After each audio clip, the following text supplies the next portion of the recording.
Start करते हैं session bank Nifty analysis. तो बैंक निफ्टी पर सिंपली जाने के लिए आपको टैप करना होगा बैंक निफ्टी ओवाई टेबल CW पर। जैसे ही आप टैप करेंगे तो सिंपली एक लाइन मेंशन होकर आती है bank Nifty option data weekly 25 मई 2023। ठीक, जो हमारी करंट एक्सपायरी है, अगर हम बात करें जो कल की डेट की है 25 मई की, तो करंट एक्सपायरी मई की, ये लास्ट एक्सपायरी है मई मंथ की। ये मंथली एक्सपायरी भी है और वीकली एक्सपायरी भी है कल। ठीक है, उसके बाद सेकंड यहाँ पर एक लाइन मेंशन है use data after 10:30 AM। It means अगर आप इस सॉफ्टवेयर को यूज कर रहे हैं तो एटलीस्ट 10:30 बजे का वेट करना है, उसके बाद ही कोई ट्रेड आप एग्जीक्यूट करें तो ज्यादा अच्छे आपको रिजल्ट मिल पाएंगे। ठीक है, अब 10:30 के बाद यूज क्यों करना है उसके पीछे भी रीजन होता है, क्योंकि जब मॉर्निंग में मार्केट ओपन होती है तो उस टाइम पे जो मार्केट की वॉलेटिलिटी होती है वो बहुत ज्यादा हाई होती है। क्यों हाई होती है? क्योंकि जो BTC ट्रेडर होते हैं जो कि कल की डेट में बाय करके चलते हैं गैप अप और गैप डाउन को प्रिपेयर करने के लिए, प्रिडिक्ट करते हैं जो, तो उस चीज में क्या होता है वो फटाफट से जब मॉर्निंग में मार्केट खुलती है 9:15 पर, सो अपना जो ऑर्डर है उसको फटाफट से वो क्विट करने की सोचते हैं और उसके बाद नई ऑर्डर प्लेस करते हैं। और साथ ही में कुछ रिटेल इन्वेस्टर्स भी हैं जो भी ऑल दोज, वो भी फिर फ्रेश बाइंग की तरफ जाते हैं। तो उस टाइम पे थोड़ी सी जो वॉल्यूम है वो ज्यादा हो जाती है।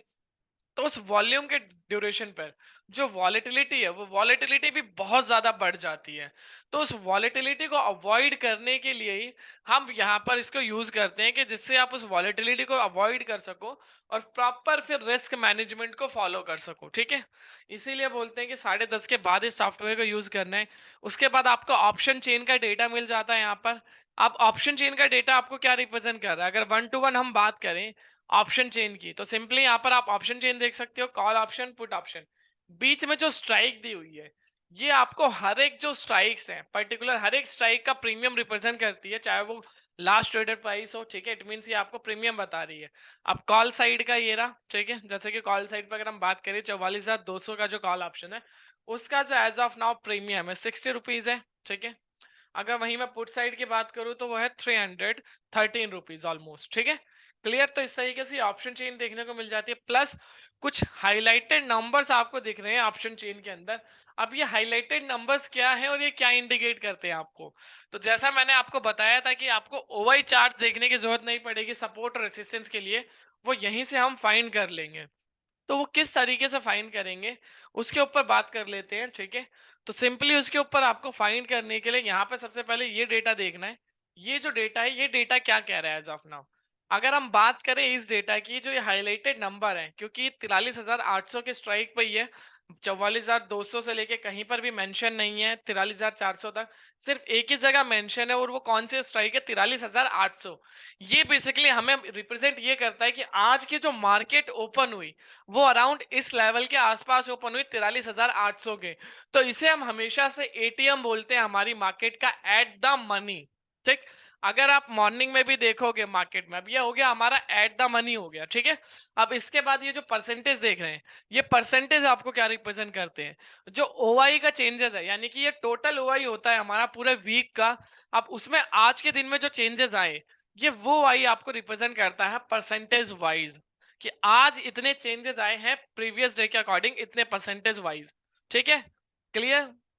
अब बात कर लेते हैं इस हाईलाइटेड नंबर्स की। और तो कॉल साइड में जो हाईलाइटेड नंबर्स आपको दिख रहा है वो दिख रहा है आपको 44,000 पर, जो कि ऑलमोस्ट 84,95,000 क्वांटिटीज है रिसेंटली बनी हुई है। अब ये क्या रिप्रेजेंट करती है, ये जो क्वांटिटी है बेसिकली ये आपको ये रिप्रेजेंट करती है कि कॉल साइड में जो सबसे ज्यादा पोजीशंस बनी हुई है। अगर मैं बात करूं, ये जो मेरे पास 9 स्ट्राइक्स आ रही हैं, 9 स्ट्राइक्स में सबसे ज्यादा पोजीशंस कहां पर बनी हुई है, तो वो बनी है 44,000 पर। तो ये 44,000 मेरा रेसिस्टेंस का काम करेगा बैंक निफ्टी का। ठीक है, तो मुझे यहाँ से ये डायरेक्शन मिल गई कि मुझे अभी जो बैंक निफ्टी का रेसिस्टेंस है वो 44,000 पर बना हुआ है। क्लियर। अब बात कर लेते हैं सपोर्ट की। तो सपोर्ट के लिए सिंपली आपको जो पुट साइड में सबसे ज्यादा ओआई क्रिएट है वो देखना है, हमने हाईलाइटेड कर रखा है। वो है बेसिकली हमारा 43,800 पर, जहां पर 68 लाख क्वांटिटी अप्रोक्सीमेटली बनी हुई है। तो आपको एक रेंज डिसाइड मिल गई मार्केट की कि मार्केट का सपोर्ट 43,800 पर है और मार्केट का जो रेजिस्टेंस है वो 44,000 पर क्रिएट है। बैंक निफ्टी की बात हो रही है। अब बात कर लेते हैं कि बेसिकली सपोर्ट और रेसिस्टेंस के बेसिस पर अगर कोई ट्रेड हमें करनी है तो किस बेसिस पे करेंगे, एक परफेक्ट एग्जांपल लेंगे, ठीक है, फिर उसको इंप्लीमेंट करके देखेंगे live. And second one, OI क्या होता है, ये जो ओआई से हम सपोर्ट और रेसिस्टेंस फाइंड कर रहे हैं किस बेसिस पर कर रहे हैं, ठीक है। तो वापस से प्रेजेंटेशन में ले चलता हूं आप सभी को। सबसे पहले सपोर्ट का मतलब समझ लेते हैं। Support level is a price level where the price tend to find support as it going down. अब इसको सिंपल लैंग्वेज में समझने की कोशिश करते हैं। यहाँ पर मैंने एक गोल्ड के चार्ट का एग्जांपल लिया हुआ है। अब ये जो गोल्ड का चार्ट है, जैसे कि आप देख रहे होंगे, यहाँ पर एक सपोर्ट की लाइन ड्रॉ की हुई है। अब जैसे इस कैंडल ने क्या किया, यहाँ टच किया, टच करने के बाद अगेन एक ऊपर की तरफ में बाउंस बैक देखने को मिला, काफी अच्छा। फिर सेम वही रिवर्स, उल्टा वी शेप बना, फिर यहीं से सेम अगेन रिवर्स, फिर वही सिनेरियो यहाँ पर भी आके रिपीट, अगेन रिवर्स। तो इट मीन्स आपको क्या क्लैरिफिकेशन मिली कि जब भी मार्केट सपोर्ट पर हो तो वहां से अप मूव आने के चांसेस ज्यादा होते हैं as compare to new support बनाने के लिए, ठीक है, clear. Resistance, resistance level is a price level where the price tends to find resistance as it going up। अब इसको अगर हम नॉर्मल लैंग्वेज में बात करें तो सिंपली यहाँ पर रेसिस्टेंस की लाइन है। अब जो हमने सपोर्ट में देखा, अब सपोर्ट के चार्ट को ही रिवर्स कर दो एक तरीके से, या रिवर्स सिनारियो कर दो। ये सिंपली यहाँ पर देखिए क्या हुआ, रेसिस्टेंस पे थी, डाउन, फिर अगेन एक वी शेप बनाया, फिर डाउन, फिर वही वी शेप रिपीट करके यहाँ डाउन, फिर यहाँ डाउन। तो इट मींस मार्केट जब भी हमारी रेसिस्टेंस की तरफ होती है तो वहां से एक डाउनफॉल आने के चांसेस बढ़ जाते हैं। और ये जो सपोर्ट और रेसिस्टेंस की थ्योरी है, अगर आप इसको इंप्लीमेंट करके देखोगे लाइव मार्केट में, तो 10 में से 7 बार आपको इसके रिजल्ट पॉजिटिव ही मिलेंगे। 3 बार ही ऐसा होगा कि जहां आपको रिजल्ट जो है इसके नेगेटिव देखने को मिलेंगे, क्योंकि कोई भी स्ट्रेटेजी मार्केट में 100% वर्क नहीं करती है, ठीक है, क्लियर। तो आपको ये एक व्यू मिल जाता है यहाँ से कि सपोर्ट और रेसिस्टेंस। आप लाइव डेटा के अकॉर्डिंगली देख लेते हैं कि सपोर्ट और रेसिस्टेंस में ट्रेड कैसे करनी है। तो उसके लिए वापस से ओआई चार्ट पर अब निफ्टी का चार्ट ओपन कर लेते हैं। जस्ट वेट अ मिनट, ये लॉगिन करने को बोल रहा है। परफेक्ट। अब ये मैंने क्या किया, बैंक निफ्टी का जो चार्ट था ये ओपन कर लिया, ठीक है, सिंपली। अब हमने क्या देखा यहाँ पर, बैंक निफ्टी का जो रेसिस्टेंस है वो कहाँ पर था, सॉरी सपोर्ट 48,000, सॉरी 43,800 पर। सेम वही सिनेरियो हुआ, मार्केट आज गैप डाउन हुआ, फिर गैप डाउन होने के बाद और डाउन गया, डाउन डाउन डाउन, अगली कैंडल अप। सेम वही सिनेरियो रिपीट हुआ, जो लो लगाया, कहाँ का लो लगाया इसने, सपोर्ट क्या था इसका, 43,800 पे सपोर्ट था इसका। सिनेरियो के नीचे आया ऑलमोस्ट 100 पॉइंट, लेकिन क्या हुआ, अगली ही कैंडल फिर ग्रीन बनने स्टार्ट हुई, फिर यहां से मार्केट जो है वो रिवर्स सिनेरियो में चला गया। मींस अगर हम देखें सपोर्ट से मार्केट उठकर काफी अच्छा मूव देता है। ऑलमोस्ट ये हाई लगाया, डे हाई ऑलमोस्ट 44,010 का उसने हाई लगाया था मार्केट ने, ठीक है। तो अगर आपने कोई ट्रेड लिया होता, अगर आप 43,800 पर भी कोई एक कॉल ऑप्शन लेते हैं, एज पर सपोर्ट और रेसिस्टेंस की थ्योरी की बात कर रहा हूं, तो नॉर्मली आप उसके अंदर 200 से 250 पॉइंट आपने इजीली अर्न कर देते और प्रॉफिट में ही बैठते, ठीक है, टिल द टाइम। उसके अलावा अपार्ट फ्रॉम, अब ये तो हो गई सपोर्ट की बात हमने देखा, सेम रेसिस्टेंस के सिनेरियो में वो वही रिपीट हुआ, मार्केट रेसिस्टेंस पर आई 44,010, सेम वही सिनेरियो रिपीट करके ऑलमोस्ट 100 पॉइंट डाउन आ चुकी है, अभी 70-80 पॉइंट वही 44,010 का आई था, 90 पॉइंट ऑलमोस्ट डाउन आ चुकी है। तो वही थ्योरी बार बार रिपीट होती आई है मार्केट के अंदर, और हिस्ट्री रिपीट अगेन, मार्केट का सिंपली क्लोजअप ही यही रहा है हमेशा से, हिस्ट्री रिपीट होगी ही होगी मार्केट के अंदर, ठीक है। तो क्लियर आपको एक व्यू मिल जाता है यहाँ से कि किस तरीके से सपोर्ट और रेसिस्टेंस में ट्रेड करना है। अपार्ट फ्रॉम सपोर्ट और रेसिस्टेंस, ये तो हो गई बात सपोर्ट और रेसिस्टेंस की। अब ओआई समझ लेते हैं। पहले ओआई क्या है, फिर लाइव डेटा के अकॉर्डिंग ट्रेड देखेंगे कि ट्रेड कैसे लेनी चाहिए। अब बात कर लेते हैं ओपन इंटरेस्ट की। The total number of outstanding derivative contracts such as options और futures that have not been settled for an asset. अगर नॉर्मल लैंग्वेज में बात करें तो ओआई बेसिकली ये होता है हमारा, जो टोटल आउटस्टैंडिंग कॉन्ट्रैक्ट्स होते हैं, किसके कॉन्ट्रैक्ट्स होते हैं, डेरिवेटिव्स के। अब डेरिवेटिव्स में सिंपली आप सभी को पता है, डेरिवेटिव्स में सिर्फ दो ही चीज आती है, पहला ऑप्शन, दूसरा फ्यूचर्स। इसके अलावा डेरिवेटिव्स के अंदर और कुछ नहीं आता। तो दोनों जो पेंडिंग कॉन्ट्रैक्ट्स है, चाहे वो फ्यूचर्स के हो चाहे वो ऑप्शंस के हो, पेंडिंग मींस लोगों ने बाय तो किया but as of now sell नहीं किया, लोगों ने या तो शॉर्ट किया but as of now buy करके उसकी पोजीशंस क्लोज नहीं करी, सेटल्ड नहीं करी, अभी भी वो पोजीशन होल्ड कर रहे हैं एज ऑफ नाउ। तो वो सिंपली आपको काम करेगी किसका, ओवाई बताती है। ठीक है, क्लियर, आप आपने समझ लिया ओवाई कैसे होता है। अब आ जाते हैं लाइव डेटा पर। लाइव डेटा के अकॉर्डिंग कोई ट्रेड लेनी है तो ये सिंपली हमारा सॉफ्टवेयर था, जैसे हमने सपोर्ट रेजिस्टेंस फाइंड किया। अब थोड़ा सा स्क्रॉल करके आपको इंट्राडे डेटा में आना होता है। इंट्राडे डेटा में आने के बाद आपके पास दो टाइम फ्रेम होते हैं, 5 मिनट और 15 मिनट। ठीक है, अब इन दो टाइम फ्रेम के अकॉर्डिंगली आप इसको यूज कर सकते हैं। जैसे कि वॉलेटिलिटी अभी थोड़ी ज्यादा है तो मैं प्रेफर 5 मिनट का करता हूँ। अब 5 मिनट का प्रेफर क्यों करता हूँ, क्योंकि अगर मैं 15 मिनट का यूज करूंगा तो जैसे कि मेरे पे डेटा आया 11:30, फिर 11:45, नेक्स्ट डेटा आएगा मेरे पे 12 o'clock का।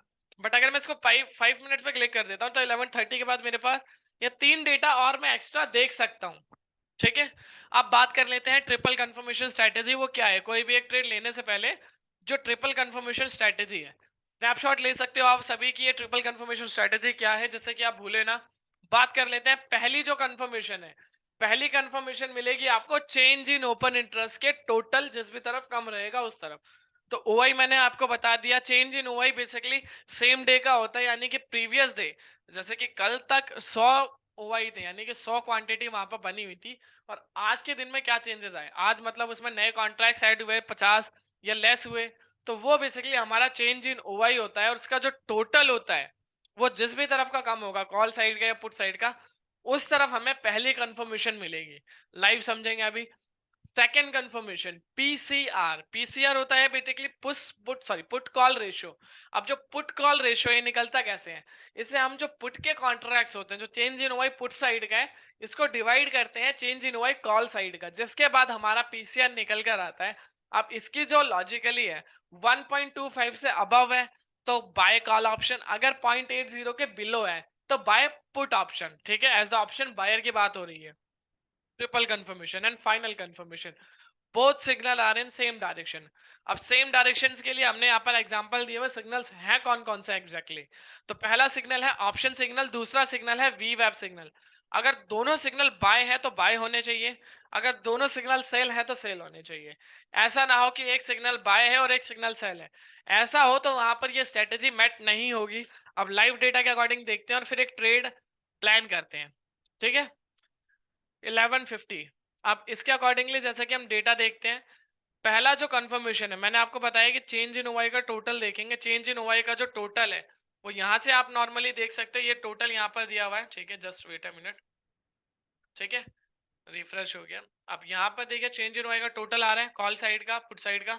अब यही टोटल यहाँ पर आपके जो टाइम फ्रेम में दिख रहा है कॉल और पुट, ये कॉल साइड का चेंज इन ओवाई है, पुट साइड का चेंज इन ओवाई है। तो पहली कंफर्मेशन मैंने आप सभी को बताई थी, जिस भी तरफ ओपन इंटरेस्ट का टोटल कम होगा उस डायरेक्शन में हमारी पहली कंफर्मेशन रहेगी। तो सिंपली अगर मैं बात करूं तो कॉल साइड में 1 करोड़ 2 लाख अप्रोक्सीमेटली क्वांटिटी है जो ट्रेड होती दिख रही है। बट वहीं मैं बात करूं अपार्ट फ्रॉम पुट साइड, तो वहां पर ऑलमोस्ट 1 करोड़ 90 लाख है। तो पहली कंफर्मेशन मुझे क्या मिली कि मुझे कॉल साइड जाना है। क्यों, क्योंकि डेटा कम कॉल साइड है। और क्यों, इसके पीछे भी लॉजिक है, क्योंकि हमें क्राउड के अगेंस्ट काम करना होता है, क्राउड के साथ, क्राउड के फ्लो में काम नहीं करना होता है हमें। अगर हम क्राउड के साथ और क्राउड के फ्लो में काम करेंगे तो वहां पर क्या होता है, फिर लॉस के चांसेस बढ़ जाते हैं। क्योंकि रेशियो आप सभी को पता ही है सेबी की कि क्या रेशियो है, कितना रिस्क रिवॉर्ड आया था। 99% लोग ऐसे हैं मार्केट में जो लॉस कर रहे हैं। क्लियर आप सभी को। तो पहली कंफर्मेशन मुझे मिली कि जिस भी तरफ डायरेक्शन कम है चेंज इन वाई का उस तरफ जाऊंगा। सेकंड कंफर्मेशन मैंने आपको बताया था 1.25 से अबव होगा पीसीआर, उस डायरेक्शन में जाऊंगा। And third confirmation both signal are in same direction, तो अभी अबव है ऑप्शन सिग्नल एंड वी वेब सिग्नल। अब बात कर लेते हैं इन दोनों सिग्नल का यूजेस क्या है। तो बेसिकली यहाँ पर जो ऑप्शन सिग्नल आप देख रहे हैं ये आपको ऑप्शंस की एक्टिविटी रिप्रेजेंट करता है कि एज ऑफ नाउ ऑप्शंस में लोग क्या कर रहे हैं। ऑप्शंस में लोग बाय करके चल रहे हैं या ऑप्शंस में लोग सेल करके चल रहे हैं। ठीक है, क्लियर। तो सिंपली बाय करके चल रहे हैं। वीवैप हमेशा फ्यूचर्स के अंदर यूज होता है, तो इसीलिए फ्यूचर्स की एक्टिविटी को रिप्रेजेंट करता है कि फ्यूचर्स में लोग क्या कर रहे हैं एज ऑफ नाउ।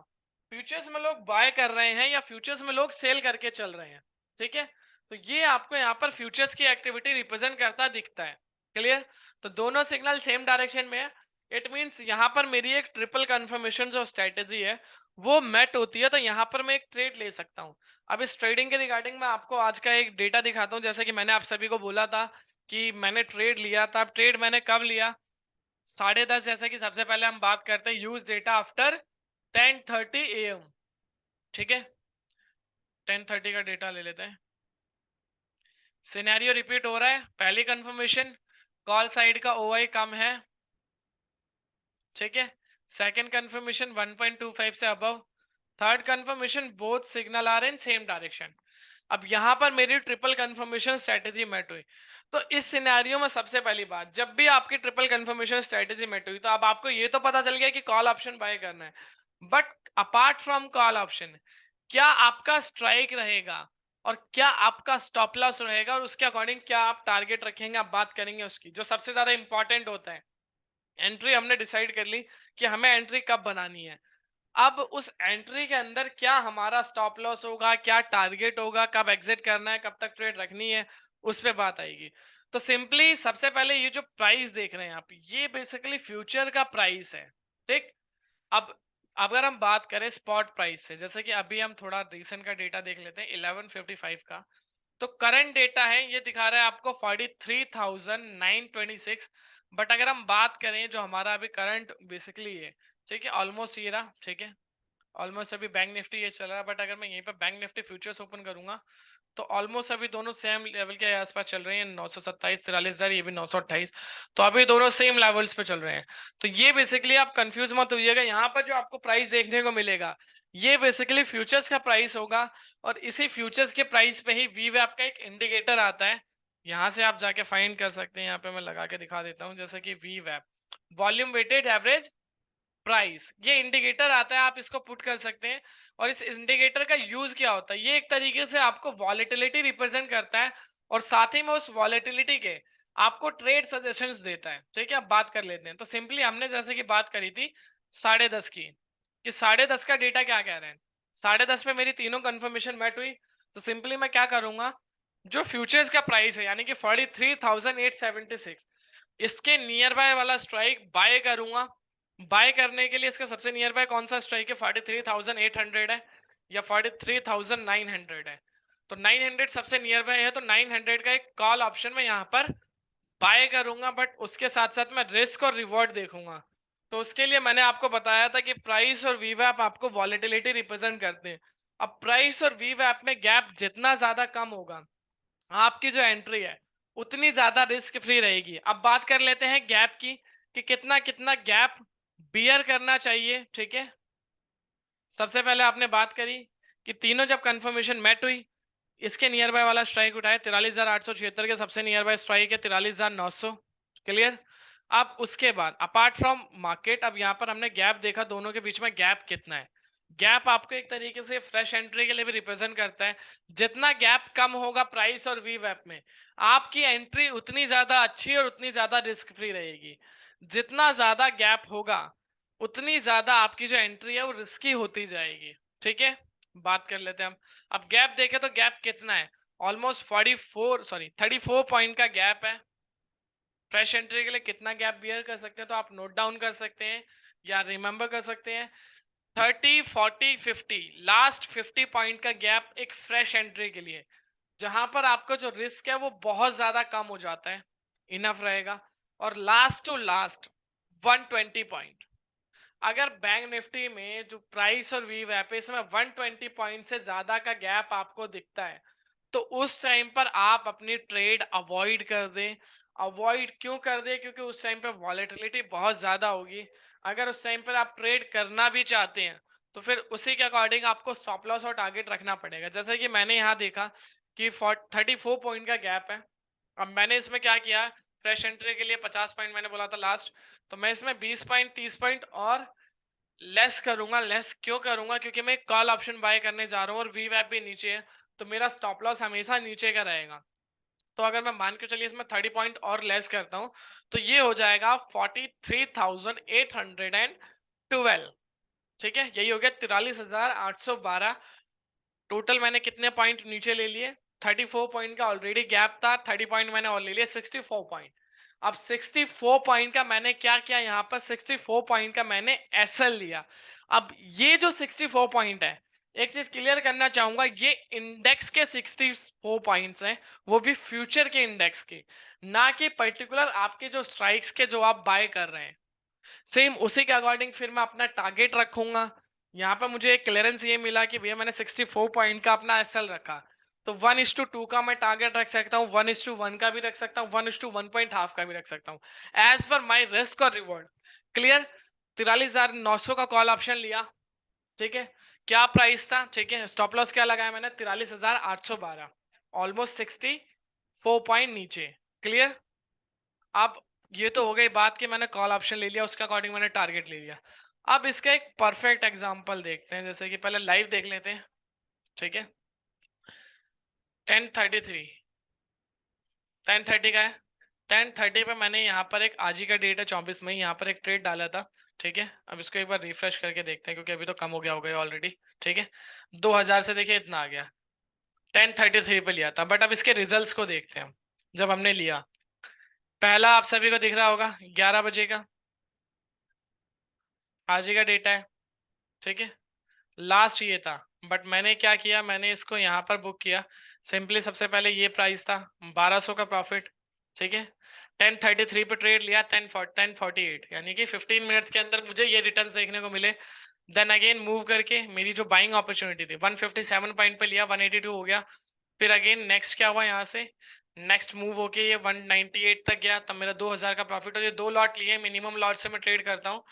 फिर उसके बाद यही 2300 का गया, और सबसे लास्ट जो मैंने अभी आपको स्टार्टिंग में दिखाया था 11 o'clock का डेटा, 11 o'clock 1 का डेटा, ठीक है। जस्ट वेट अ मिनट, ये रहा, हाँ, जहां पर मुझे कितना प्रॉफिट दिख रहा था, ऑलमोस्ट कहाँ गया ये, 3000 के अप्रॉक्सीमेटली प्रॉफिट आ रहा था।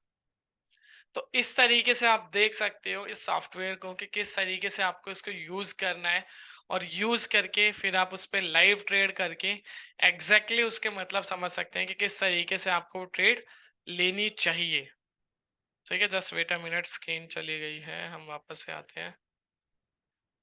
तो ये रहा, परफेक्ट, ठीक है। तो इस तरीके से आप एक लाइव ट्रेड का मैंने आपको एग्जांपल दिया, अभी भी देखो लॉस में आ जाएगा अब तो। क्यों? क्योंकि मार्केट वही से ही मैंने आपको बताया था सिनेरियो, मार्केट रेसिस्टेंस से वापस से अब डाउन आ रही है। अब सेम वही थ्योरी रिपोर्ट हो रही है। पहले हमने सपोर्ट की थ्योरी देखी थी कि सपोर्ट से मार्केट अप गई थी, फिर सेम वही थ्योरी अभी रिपीट कर रहा है। 44,010 का हाई लगाया, फिर अगेन अब लो की तरफ कंसीडर कर रहा था। तो इस तरीके से आपको एक ट्रेड ले सकते थे नॉर्मली 10:30 के बाद, जो मैंने आपको एक परफेक्ट एग्जांपल दिखाया अभी, कि अगर आपने उस टाइम पर एक ट्रेड लिया होता तो कितना अच्छा रिटर्न, ऑलमोस्ट 3000 अप्रॉक्सीमेटली तक गया था। बल्कि हालांकि मैंने 2000 कुछ पे ही मैंने प्रॉफिट बुक कर लिया था, मैं ज्यादा वेट नहीं करता, ज्यादा के पीछे नहीं भागता। तो वो सिनेरियो होता है। तो इस तरीके से आप लाइव डेटा के अकॉर्डिंगली देख सकते हो कि कैसे आप इसमें रिटर्न्स निकाल सकते हो अकॉर्डिंग टू दिस सॉफ्टवेयर, ठीक है। क्लियर आप सभी को? अगर अब आपका कोई डाउट है ड्यूरिंग इंडेक्स सेशन, जो अभी हमने इंडेक्स एनालिसिस किया, तो आप पूछ सकते हैं।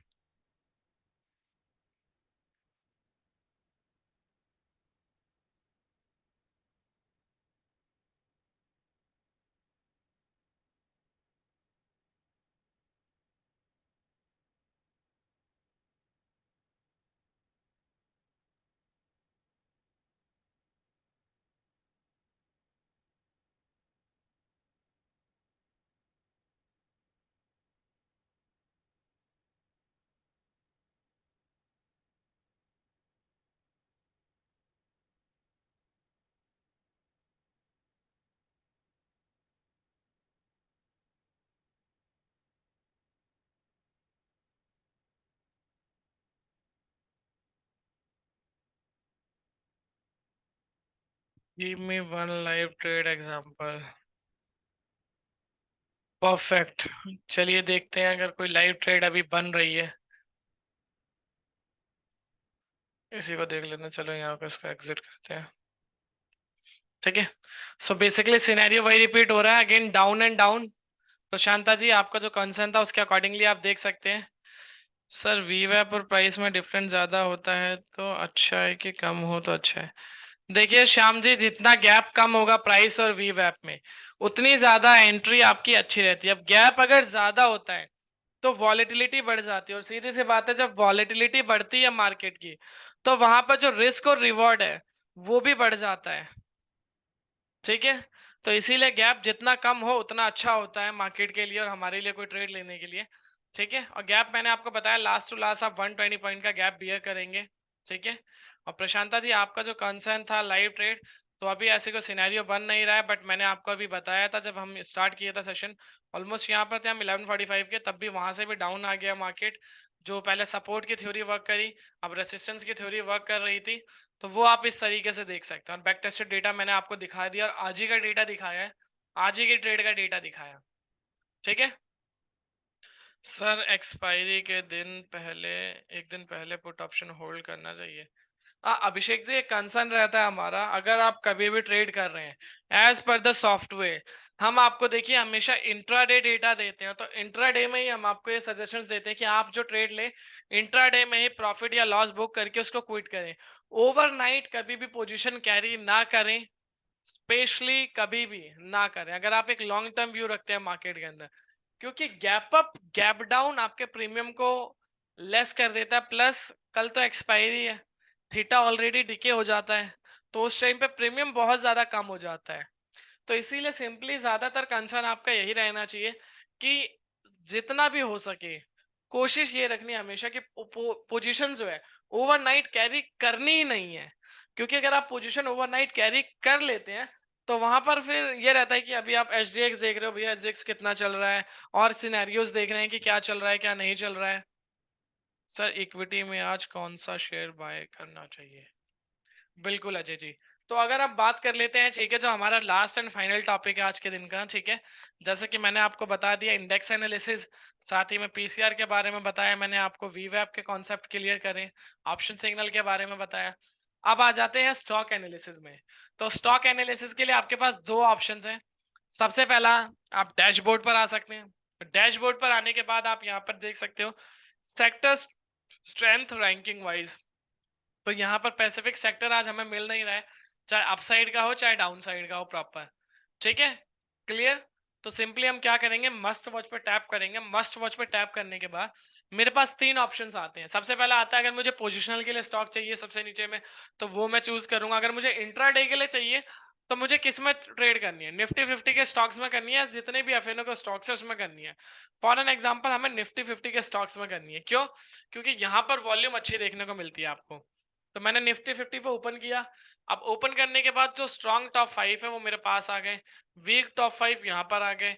उसके बाद निफ्टी 50 की जो रैंकिंग है 50 स्टॉक्स के 50 स्टॉक्स वाइज रैंकिंग वाइज मुझे यहाँ पर देखने को मिल रहा है। क्लियर। अब मुझे एक पहले से व्यू क्लियर होना चाहिए कि मुझे अप साइड में ट्रेड लेना है, डाउन साइड में ट्रेड लेना है, अब बाय करके चलना है या शॉर्ट करके चलना है। सिंपली मुझे बाय करके चलना है, तो मैं यहाँ पर आऊंगा, मुझे आइशर मोटर मिल गया। अब इसमें मैं टैप करूंगा। टैप करने के बाद कुछ एडवांस डिटेल मेरे पास ऑप्शन होकर आएगी, जैसे कि यहाँ पर अभी ओपन नहीं हो रहा है, देखिए नो सिग्नल दिखा रहा है, इट मीन्स इस पे हम नहीं करेंगे अभी ट्रेड। अनदर स्टॉक ले लेते हैं, जैसे कि आईओसी भी था, आईओसी आप चूज करेंगे। ठीक है, सेम आईओसी के अंदर भी वही, अभी जो सिनेरियो है बाइंग सेंटीमेंट तो है, बट डिलीवरी का कोई सिनेरियो नहीं बन रहा है। और अभी कोई और एफएनओ वाले स्टॉक्स आ जाते हैं। चलिए एफएनओ में आते हैं, डिक्सन टेक्नोलॉजी। ठीक है, हाँ परफेक्ट। यहाँ पे जैसे कि आपको प्रॉपर एक एग्जाम्पल भी मिल रहा है। अब जैसे आपने टैप किया, सबसे पहले क्या कंफर्मेशन मिल रही है, टेक्निकल इंडिकेटर्स क्या कह रहे हैं, टेक्निकल इंडिकेटर्स बोल रहा है बाय। ठीक है, इट मीन्स बाय करना है। सेकेंड जो कंफर्मेशन हमें देता है वो देता है हाईएस्ट डिलीवरी, मीन्स सबसे ज्यादा लोग अगर इसमें जो बाय करके चल रहे हैं इस स्टॉक को डिलीवरी में, तो किस प्राइस पे कर रहे हैं, तो वो ये प्राइस है 3273 रुपये, यानी कि 3273 रुपीज पर सबसे ज्यादा लोगों ने डिक्सन जो टेक्नोलॉजी स्टॉक है इसको बाय किया है। ठीक है, डिलीवरी के अंदर। Third one sentiment. अब बात करें बाय सेंटिमेंट 92% है, सेल सेंटिमेंट 8% है। तो क्या कंफर्मेशन मुझे मिलेगी, तीनों जो डायरेक्शन है बाय बाय बाय। ठीक, तो तीनों जब कंफर्मेशन मैट हो तो उसके बाद आप इस शेयर को बाय करेंगे। बाय करने के लिए भी देख लेते हैं कहाँ बाय करना है। सिंपली यहाँ पर ओपन कर लेते हैं डिक्सन, ये आ गया डिक्सन टेक्नोलॉजी। ठीक है, ये टाइम फ्रेम है 9:15। सिंपली कभी भी अगर आपको इस शेयर को बाय करना है, जब ये कंफर्मेशन मेट हो, ठीक, तीनों कंफर्मेशन, तो ये यहाँ पर हमने एक पाइवट पॉइंट दिया हुआ है, पाइवट पॉइंट जिसे आप बोलते हैं, 3250 यानी कि 3250 रुपए का पाइवट पॉइंट है। इस प्राइस के ऊपर जब सेंटिमेंट पॉजिटिव हो तीनों, तो इस प्राइस के ऊपर ही बाय करना है। अगर सेंटिमेंट नेगेटिव है तीनों, तो इस प्राइस के नीचे आने पर ही शॉर्ट करना है। तो as of now sentiments positive है। सिंपली आपने देखा मॉर्निंग में स्टॉक खुला, ठीक है, ऑलमोस्ट लो लगाया उसने, 3260 का लो लगाया। हमारी कंफर्मेशन क्या थी, इसके ऊपर बाय करना है। अगर आपने मॉर्निंग में बाय किया होता तो जो इसके 3 टारगेट थे, पहला टारगेट, दूसरा टारगेट, तीसरा टारगेट, ऑलमोस्ट तीनों टारगेट हिट कर चुका है, ठीक है। कैश में बाय आप 9:15 के बाद कर सकते हो, क्योंकि डेटा आपके पास 9:15 के बाद से ही आने लगता है। ये जो 9 इंडिकेटर्स आप देख रहे हैं, जैसे कि मैंने सेशंस के स्टार्टिंग में आप सभी से क्वेश्चन पूछा था कि ऑटो टेंडर सॉफ्टवेयर में कितने इंडिकेटर्स हैं, तो बेसिकली इसके अंदर 9 इंडिकेटर्स हैं, जो कि हर एक इंडिकेटर हर एक टाइम फ्रेम जो मेजरली टाइम फ्रेम यूज करते हैं, 5 मिनट, 15 मिनट, 30, 60 डेली, इसके अकॉर्डिंग हमें कंसर्न रिप्रेजेंट करता है। तो क्लियर व्यू मिल जाता है मुझे यहाँ से, कि प्रॉपर व्यू मिल गया कि अगर मैं इसके ऊपर बाय करूंगा तो ऑलमोस्ट, अगर आपने मॉर्निंग में से स्टॉक को बाय किया होता तो देख सकते हो कितने अच्छे रिटर्न है। ऑलमोस्ट 250 से 270, 280 रुपये आप प्रॉफिट में, तो और ऑलमोस्ट इसका जो हाई था 3581 का हाई था, ऑलमोस्ट 300 रुपये प्लस का हाई लगाया था इसने आज। अभी थोड़ा सा डाउन आ गया है। डाउन क्यों आ गया है, क्योंकि ये जो इसका रेसिस्टेंस था, रेसिस्टेंस के ऊपर आ गया था। तो सीधी सी बात है, हमने बात करी थी इंडेक्स में अभी, कि जब भी मार्केट सपोर्ट पे होती है तो अप साइड जाती है, रेसिस्टेंस पर होती है तो डाउन आती है। सेम वही कॉन्सेप्ट यहाँ पर भी रिपीट होता दिख रहा है। ये तो होगी नॉर्मल बात, कि अगर नॉर्मल आपको कैश में बाय करना है इंट्राडे के लिए, तो हमने ये फर्स्ट कंफर्मेशन, सेकंड कंफर्मेशन और थर्ड कंफर्मेशन देखी, फिर इसके ऊपर बाय करा। सेम अगर इसी में आपको ऑप्शंस में ट्रेड करनी है, तो ऑप्शंस में ट्रेड के लिए आप ये डेटा भी देखेंगे, ये जो सेंटिमेंट्स है, ये दो चीजें आपने देखी। यहाँ पर आपको एवरेज सेंटिमेंट आता है, उसके अलावा अपार्ट फ्रॉम जो शॉर्ट टर्म सेंटिमेंट्स है, जो कि 4 टाइम फ्रेम है, 5, 15, 30, 60, इन 4 टाइम फ्रेम के अकॉर्डिंग बताता है।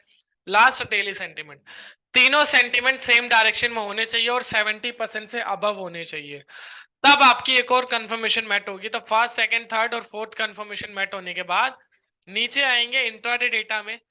10 बजे आपके पास ये डेटा आ जाता है। मैंने आपको बताया था ऑप्शन सिग्नल का यूज क्या है। ऑप्शन सिग्नल आपको ऑप्शंस की एक्टिविटी रिप्रेजेंट करता है। तो फिफ्थ कंफर्मेशन आपको 10 बजे मिल गई कि अब आपको एक कॉल ऑप्शन बाय करना चाहिए डिक्सन टेक्नोलॉजी के अंदर, और उसके लिए क्या स्ट्राइक होगा, हमेशा इसके नियर बाय वाला स्ट्राइक ही चूज करना है। क्लियर। तो इसके सबसे नियर बाय स्ट्राइक कौन सा था, 3200, 250 का था, वो आ नहीं रहा है। नॉर्मली अगर आप 3300 का भी ले लेते हो, तो अगर आपने 10 बजे, ऑलमोस्ट क्या प्राइस था इसका 10 बजे, इस प्राइस के ऑलमोस्ट चला था 3442, फिर अगेन वही 45 मान लेते हैं, अगेन क्या हुआ, उसके बाद एक अच्छा मूव देखने को मिला। तो मॉर्निंग में अगर आपने डिक्सन टेक्नोलॉजी बाय किया होता, तो इस तरीके से आप देख सकते हो ऑप्शंस में भी काफी अच्छे रिटर्न्स मिलते हैं आपको। 10 बजे देख सकते हो क्या प्राइस था, 3300 की कॉल ऑप्शन का, और अभी तो 247 चल ही रहा है। 10 बजे आप देख ही सकते हैं क्या प्राइस था, ठीक है। तो बेसिकली ये कॉन्सेप्ट होता है आपको ऑटो टेंडर सॉफ्टवेयर में एनालिसिस करने का, ठीक है। आप अपार्ट फ्रॉम द डेटा अगर कोई और कंसर्न है आपका, तो अब आप पूछ सकते हैं।